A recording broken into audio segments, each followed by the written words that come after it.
Have you ever wondered what makes some relationships develop, others last forever, and maybe some just fall apart? Well, we've all been there, whether it be with a romantic relationship, a friendship, relationship with a family member, or even a mentoring relationship. We've all seen our fair share of relationships develop, be maintained, form, and maybe even dissolve. In this video in particular, we're going to talk about, well, what does it mean to be a competent communicator when it comes to your interpersonal relationships? We'll look at what initially attracts people to engage in an interpersonal relationship, and we'll look at some maintenance strategies as well as some things that may harm and cause dissolution. So first things first, what makes someone competent? Well, simply put, when you have interpersonal communication competence, you recognize that communication isn't always perfect, but you strive to do so. So that doesn't mean that every single word that you say will be the right word. Every single action will be the right action. But you're always adapting. You're always trying to be the best self that you can possibly be. If you say something wrong, you apologize for that thing. The main thing to think about is it appropriate? Is it appropriate for me to yell and scream because this person took the last Oreo cookie? No, probably not. So that would mean that it's not selective of interpersonal communication competence. But something that would represent interpersonal communication competence would be going to that person and expressing my feelings and saying, hey, I was saving that cookie, but I understand you ate it. Make sure you bring me some more later on. Good communicators will adapt. You can't use the same exact formula for every single situation. You may have one friend that when he or she is upset, you go and you comfort them. You talk it out, you hold their hand, you guys bond. You may have another friend who doesn't want you to baby them, doesn't want you to hold their hand. They feel as though they need to handle this on their own, and you need to give them their space. And so, being a good communicator, a competent communicator, you give them their space. Realizing, again, you're adapting to different situations, and even adapting to different interactions with different people. Competent communicators also understand that we're all different, and because we're all different, we're going to have different values, different beliefs, different attitudes, and different feelings. The competent communicator will recognize when there's a difference and seek to understand. Sometimes when I have conversations with people, and I realize, wait a minute, we have totally different belief systems about this one particular issue. I try to understand their point of view, and I also try to help them understand my point of view. Competent communicators also self-monitor. So it's not just observing other people, they are also doing some internal observation. Is my face frowning up right now when this person told me they ate the last cookie? Do I look angry and mean? I need to adjust my face. Or, situation of I'm getting super angry about something that's so insignificant. Or I'm getting really sad about something that's so insignificant. Or is it really so small to me? Because why would I get angry or why would I get sad? Again, that form of self-monitoring helps these communicators realize their own feelings and their own issues. And lastly, competent communicators are fair and ethical. They treat people the way they would like to be treated. So now that you know more about being competent, let's talk about how we even fall into different relationships in the first place. Now, this is in general, and it's more so related to romantic relationships, but to some degree it can apply to relationships with friends as well. So, the big one, physical attractiveness. Yes, this can be a major factor. Now, some people will say, no, I don't judge people by the way they look.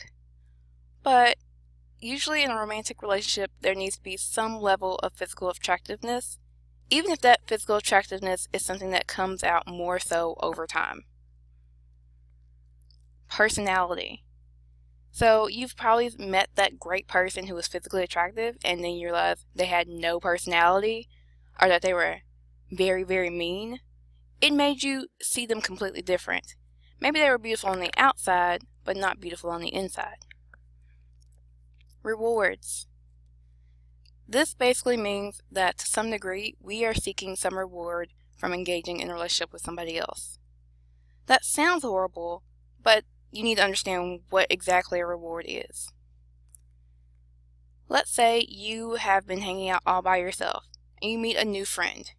You say, hey, if I hang out with this person, I don't have to be lonely. Having that friendship, no longer feeling lonely, is a reward. Maybe saying, hey, if I study with that person over here who's really smart in class, I'm more likely to get a good grade too. Again, that's a reward. Yes, you can think about the romantic relationship rewards, such as maybe that person will buy me a piece of jewelry or a nice watch. But that's not as likely to happen. People really do look at even the basic amount of rewards of, I feel lonely. If I hang out with this person, I won't feel lonely. Proximity. This means that this person generally shares physical space with you. Whether it's the person next to you in class, who you start talking to, bit by bit by bit, until the end of the semester, you're best friends. Now, to some degree, yes, social media is changing this rule, but proximity is still an idea that we use to decide if we want to engage in an interpersonal relationship or not. Then you also have to think about our similarities. People tend to want to hang out with people who are like them. Yes, there's that phrase that opposites attract, but that's not as likely true. You tend to find people who have similarities in your values, maybe in some of your belief systems. Now, there's also complementarity. What does this mean? They complement you. Keep in mind that complement has an E after the L, and so they complete a part of something that you lack. So, example for my friend Sydney. Sydney, when we first met, was super outgoing and kind of the wild child. And I was the mellow, calm friend. Together, between the two of us, Sydney got me out going more, and I was able to help her rationalize when things may not be the best thing to do, to kind of calm some of that wild childness down. So in this case, because we complemented each other, because we were kind of like the other half, the yin and yang to each other, we developed a good friendship. Okay, so at this point, you've attracted yourself, you've gone through these 5 different attributes of being attracted, whether it be friendship, probably more predominantly romantic relationship if there's a strong physical attraction there. But what about maintaining? If you're wondering, well, how do I maintain a good friendship or how do I maintain a good romantic relationship? There are some maintenance strategies that you can follow. First, positivity. Think about that negative Nancy or that negative Nick.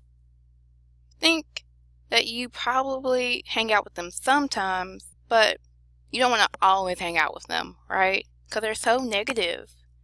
So, when you're hanging out with someone, when you're spending time with a loved one, be positive.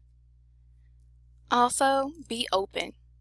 Now, I'm not saying you need to share every single part of your life with this person at all, but also be aware that if you're completely shut down and closed off, they're going to feel that as a means of you don't want to connect with them. You don't want to get closer to them. So, be open. Share some information about yourself. Enjoy some self-disclosure. Assurances.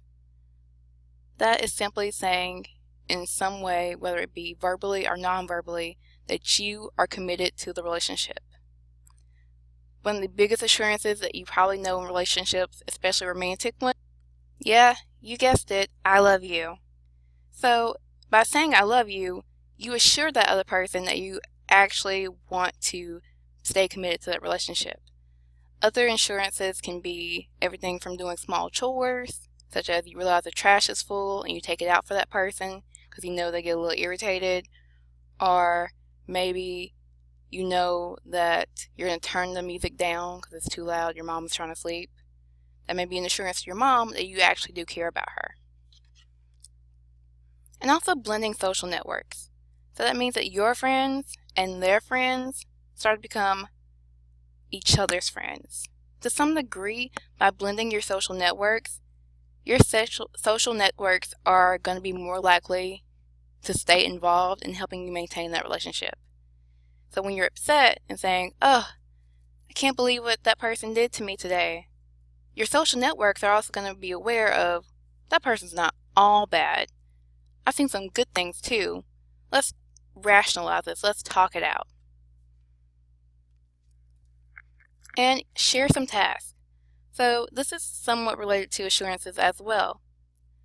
So everything from I'll cook dinner to you can clean up the dishes. By sharing those tasks, it's not just one person, and that one person doesn't feel like they're doing all of the hard work in the relationship. But while there's a positive side of communication in a relationship, there's also that dark side. Whether it be some aggressive behavior, whether it may be verbally aggressive, such as yelling, screaming, calling each other mean names, maybe physically aggressive, such as a fight that leads to punching or kicking or anything else of that nature. Lies, deception, where you intentionally make sure that what you're saying is a mistruth.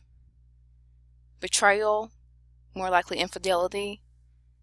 That happens more so in a romantic relationship, but can happen to some degree in friendships where you betray somebody's trust. Whether it means you go outside of the relationship to fulfill a need, or you do something that person has told you not to do. And even jealousy. Just being envious and thinking that that person may have other people in their life and that you need to be overly cautious and overly aware to the point where it disrupts the romantic and our friendship relationship. All of these things can be a factor, and to some degree are factors in our everyday relationships.